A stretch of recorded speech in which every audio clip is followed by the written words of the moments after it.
양 변호사님 말씀 들어봤는데 그게 그건 어떤 또- 주장인지 네. 명확하지가 않아서 주장을 좀 확인하고 우리 교수님 말씀을 듣는 게 어떨까 싶은 게 여러 가지를 선동적으로 말씀을 해주시고 구체적으로 뭐가 문제다라고는 지적을 안 해주셔서 제가 이제 질문드리고 싶은 게 그러면 현행 제도가 이런 변화가 문제이니 기존 검사 제도를 유지하면서 과거로 돌아가자라는 말씀이신지 그걸 좀 확인해 보고 싶고요. 또 한 가지는 21년도에 큰 문제가 있었다고 하는데 어떤 문제가 구체적으로 있던 건지 그리고 정말 이게 직접 수사하지 않으면 정말 구체적으로 문제가 된다고 보는 근거가 무엇인지 이 세 가지를 좀 확인하고 우리 발제자께서 토론을 말씀해 주시면 더 좋을 것 같아서 그거는 나중에 네, 네. 상호 토론의 기회를 이용해서 답변을 하시도록 하고요. 먼저 발제자가 좀 간단하게 한 3분에서 5분 정도만. 네. 네. 왠지 혼나는 것 같네요. 윤동호 교수님 말씀 주셨던 부분에서 이제 범죄 수사 직렬을 만들어야 된다라고 하는 부분, 이거는 예전에도 참 여러 번 나왔던 이야기이긴 한데 행정에서 직렬을 새로 만든다는 게 참 쉽지는 않은 것 같다. 그래서 그건 원론적으로는 동의한다 이렇게 말씀드리고요. 김수성 변호사님 말씀 주셨던 것처럼 킥스라든지 아니면은 디지털 소통 방식을 고도화해야 된다라고 하는 거고 각 노드마다 책임을 분명히 해야 된다라고 하는 것은 적극적으로 찬성합니다. 최혜진 교수님 말씀 주셨던 것처럼 이제 원팀으로 만들어야 된다는 이제 그 원론에는 이제 저도 동의를 당연히 하는데요. 문제는 이제 방금 말씀하신 것처럼 그리고 이제 현실적으로 예상을 해봤을 때 검사들이 실제로 새롭게 신설되는 여러 가지 제도들을 수용할 것이냐, 수용성 문제, 그리고 협력 방안들을 아무리 강제적으로 만들어 두고 또 의무화한다고 하더라도 그것에 대해서 이제 일종의 사보타주가 있을 경우 그 부분들을 어떻게 대비할 것이냐 하는 부분들은 유의미한 지적으로 받아들여야 할 것 같습니다. 특별히 수사기관 협의체 부분인데요. 이 부분들을 이제 제도로 만들 때, 그러니까 입법을 하려고 할 때 항상 문제가 되는 것은 그 수사협의체를 어디에 둘 것이냐 하는 게 항상 문제더라고요. 그래서 예를 들면 법무부에 둔다 그러면은 그건 이제 경찰 쪽에서 반대하고, 또 행안부에 둔다 그러면 그것도 반대하고, 독립적으로 만들어야 된다 그러면 독립이 갖고 있는 또 문제점들이 있고, 그래서 그런 것들 때문에 항상 좌초됐던 그런 기억을 갖고 있는데요. 그래서 원론적으로는 수사기관 협의체 만들어야 된다라고 하는 거. 다만 이제 보안 수사에 이제 여러 차례 회전을 했을 때 일정 부분에서 끊어야 된다라고 하는 거는 저도 찬성을 하고 충분히 수긍할 수 있는데, 끊는다고 했을 때 그것을 반드시 이제 검사로 회귀를 시켜야 되느냐 하는 부분은 좀 납득하기는 조금 어려웠습니다. 그래서 말씀하신 것처럼 이게 형사정책적 결단인 건지 아니면은 기존의 우리 그러니까 검사 중심의 형사사법 체계가 가지고 있는 헌정상에서의 문제점들, 그러니까 헌정에서의 실패의 일정 부분을 담당했던 그것에 대한 반성으로 새롭게 나아가야 된다라고 하는 부분인지는 좀 같이 판단이 필요해 보입니다. 네, 양홍석 변호사님 말씀은 저는 평소에도 양홍석 변호사님이 쓰신 글이라든지 아니면은 이렇게 말씀하시는 부분들을 굉장히 새겨 듣고요. 그리고 여러 차례 말씀하신 부분들의 취지도 충분히 이해를 하고 있습니다. 그래서 이것도 앞으로도 저도 충분히 새겨 들을 말씀들을 하신 걸로 저는 이제 받아들이는데요. 한 가지만 말씀드리자면은 이제 검사를 악마화한다라고 하는 이제 프레임이 일종의 있는 것 같습니다. 근데 저는 검사도 경찰도 이제 악마화하는 게 아니라 그냥 제도, 그리고 그 제도를 이제 어떻게 변경시키고 이렇게 개선해 나갈 건지에 대한 이제 장단점 만을 이제 보는 거고, 물론 말씀하신 것처럼 그게 재난 수준의 진짜 위험한 개혁이라면 사실 막아서야 되겠죠. 근데 제가 최근에 엘버트 허쉬만이라고 하는 분의 이제 책을 이제 이렇게 떠들러 봤는데, 네, 요거까지만 딱 말씀드리겠습니다. 개혁에 반대하는, 그러니까 리액션을 하는 분들의 경우에는, 그러니까 위험을 이제 그러니까 과장하는 경향이 있고, 이거 개혁되면은 이제 망한다.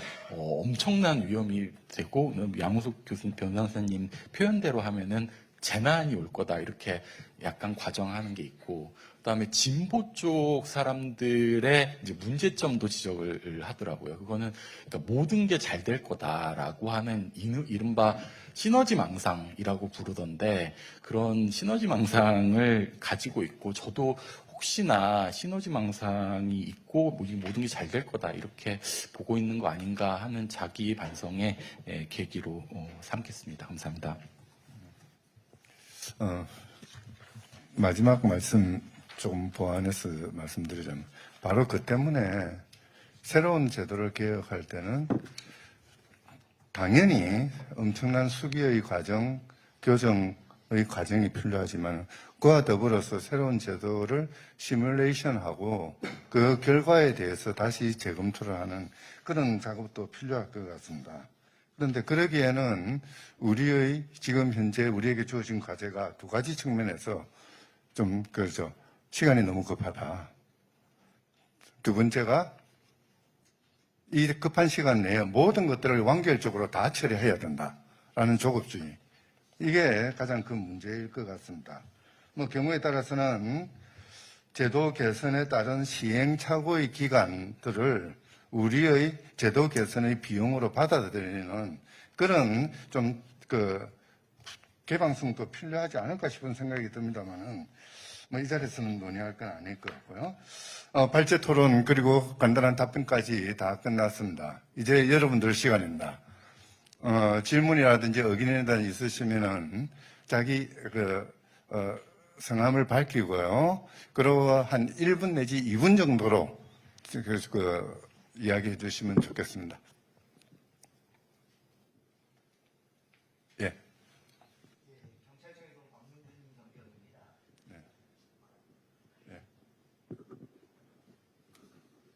네, 경찰청에서 온 황문준 경정입니다. 저는 다른 분들 주장이 다 이해가 되는 측면이 있고요. 각자 당신들께서 여러 오랜 기간 준비를 하셨기 때문에 그 입장을 다 이해가 되는데, 지금 양호석 변호사님께 궁금한 질문이 제가 계속 궁금했었는데 질문을 사실 못 드렸습니다. 그러니까 지금 본질적으로 한 두세 분 정도가 말씀하신 보안수사권의 폐지, 최우진 교수님께서 말씀하시는 대폭 제한, 이제 이 측면에 대한 비판을 여러 가지 하셨는데, 이 비판에 대한 지향점을 다투려고 하는 게 아니라, 그렇다면 질문이 두 가지인데, 굉장히 비판의 강도 높게 하셔가지고 두 가지인데, 하나는 전체적으로 지금 그러면 검찰 개혁, 검찰권에 대한 개혁의 방향성을 어떻게 생각하시는 건지, 어떻게 개혁하자는 건지, 두 번째는 현실적 여건을 감안해서 21년도 체제에 대한 비판도 하셨으니 어쨌든 21년 체제를 다시 회귀하기는 어렵지 않습니까? 현재 현실 여건상. 현재 현실 여건상 지금 여러 논의 끝에 이런 검찰개혁에 대한 대안으로서 직접 보안수사의 폐지나 대폭 제한이 제시되는 측면에서 그거에 대한 비판을 충분히 알았으니 현실적 여건에서 그러면 어떻게 했으면 좋겠다는, 검찰의 직접 수사권, 수사 개시권과 보안 수사권을 포함한 여기에 대한 문제 제기에서 어떻게 했으면 좋겠다는 건지 그 주장을 조금 확실히 좀 선명히 듣고 싶은 생각이 있습니다. 네, 고맙습니다. 네, 조금 이따가 다른 분 혹시 없으시면은 뭐 토론 패널 분들도 서로 질문해 주셔도 좋습니다.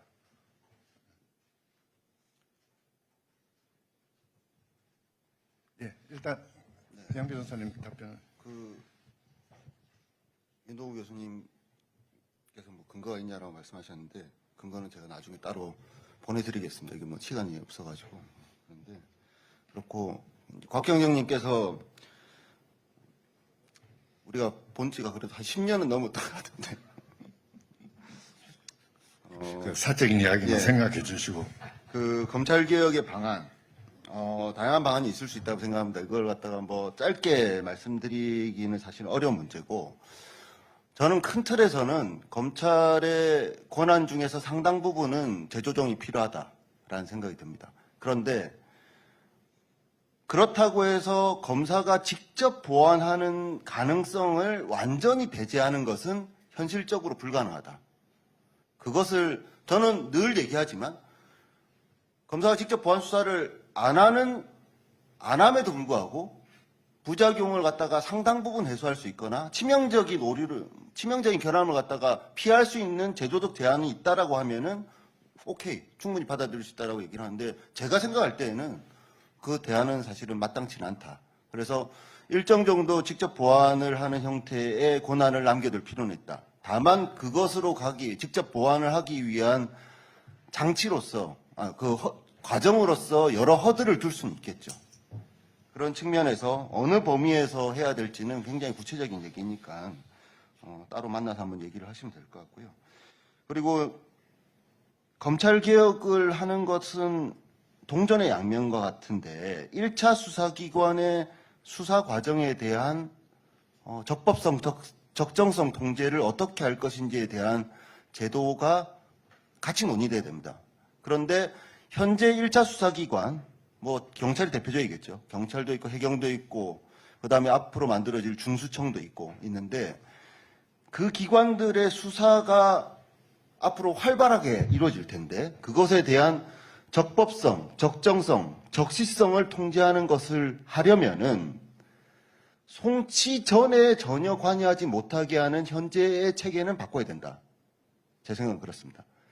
그래서 모든 사건에 대해서 송치 전에 협의든 아니면 그것을 지휘라고 하든 뭐든지 간에 관여하는 형태는 불가능하겠지만 필요한 범위 내에서 검사가 일정 정도 특정한 사건에 대해서 관여하고 의견을 제시하고 그것이 수사에 반영될 수 있도록 하는 것은 필요하다. 발제자께서도 그런 제도를 염두에 두고 여러 아이디어를 지금 내고 계시지 않습니까? 그렇게 생각을 하고요. 만약에 그것이 안 됐을 경우에는 대안으로서 직접 보완을 할 수 있는 백도어를 열어둬야 된다라고 생각합니다. 송치된 이후에 사건을 어떻게 적정하게 처리할 것인지에 대한 대안도 고민이 필요한데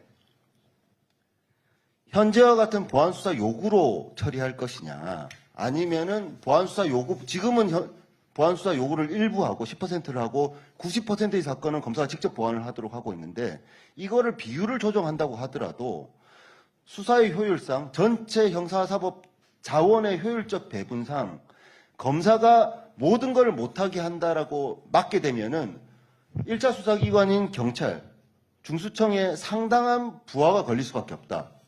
그러면은 1차 수사기관의 독립성, 수사의 독립성, 그 다음에 수사자원의 효율적인 활용이 오히려 불가능해질 수 있다라고 저는 생각하기 때문에 검사가 유승익 교수님께서 뭐 그걸 부수적인 활동이다라고 말씀하셨는데 부수적인 활동이 뭔지는 저는 잘 모르겠습니다만 어쨌든 일정한 범위 내에서 검사가 하는 기계적인 내지는 특별히 문제가 없었던 활동들은 하도록 하는 것이 효율적이다.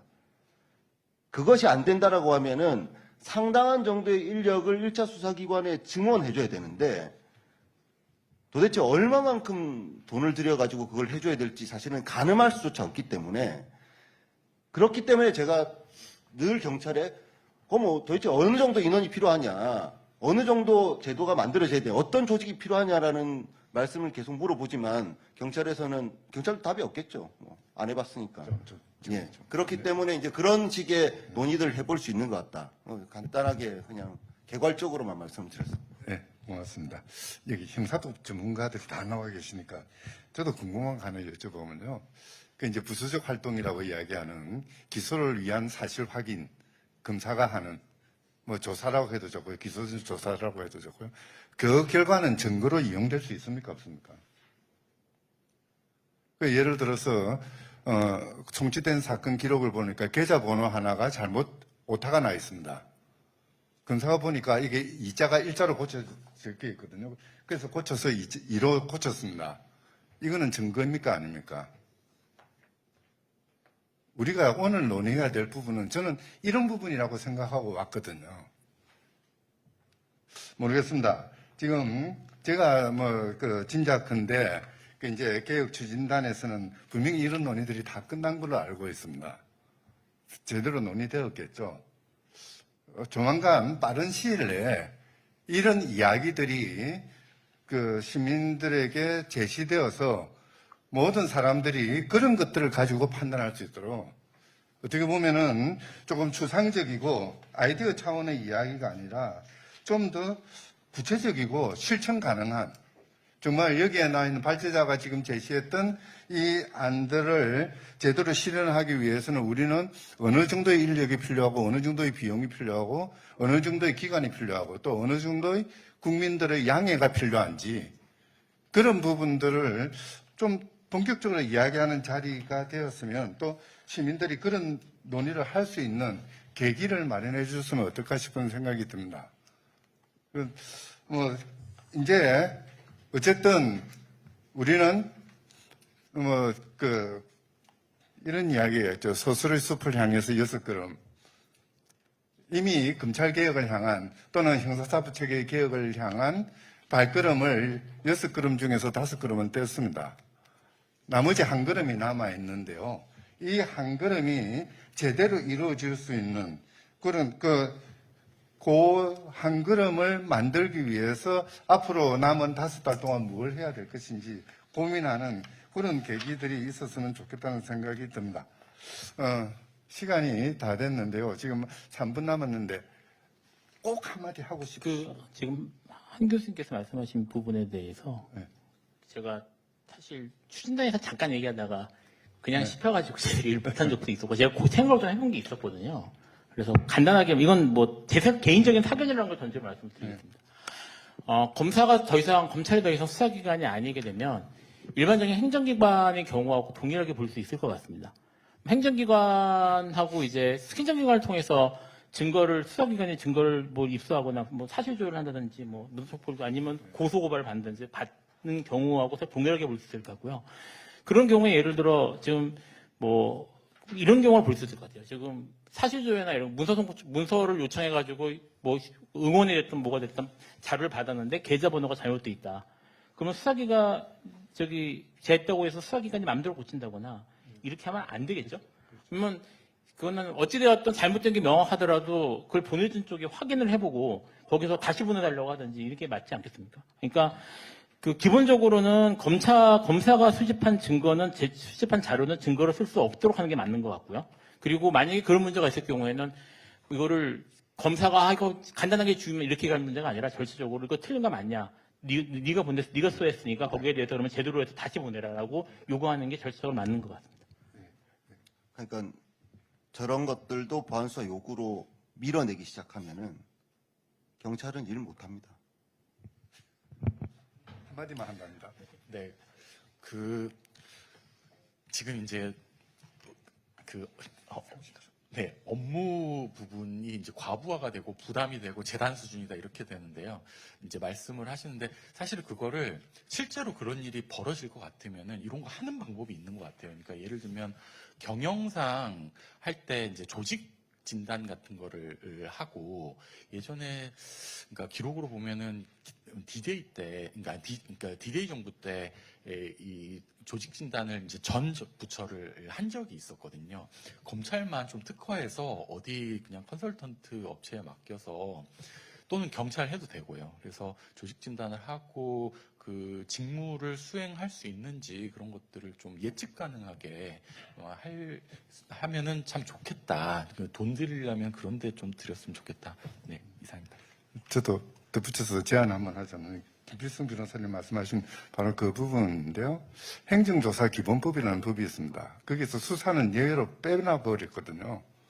만약에 행정조사의 개념으로 간다면은 행정조사 기본법도 개정해야 됩니다. 이런 부분들 좀 같이 종합적으로 정리됐으면 싶은 생각이 그 부분은 논의가 돼야 됩니다. 저도 네. 그렇게 생각을 드려요. 그렇죠. 시간이 이제 딱 됐습니다.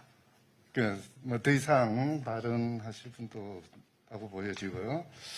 정리를 해야 되겠네요.